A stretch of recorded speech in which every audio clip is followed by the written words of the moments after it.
সত্যি বলছো? কতটা সত্যি আমি বুঝবো কি করে তুমি সত্যি বলছো? তাহলে একটা আমার ডায়লগ বলো।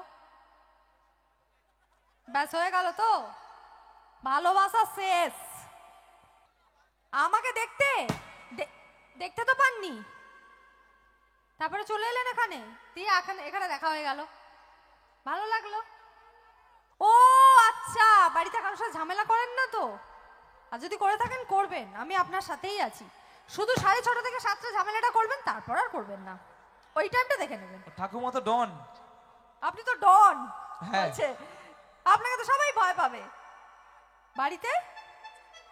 ওই তো, তাহলে দাদু ভয় পায় নাকি? বলে দাদু ভয় পায়। তাহলে আবার বলতে, তাহলে আপনি বসে পড়বেন 6:30টায়, কাউকে ধারে কাছে আসতে দেবেন না।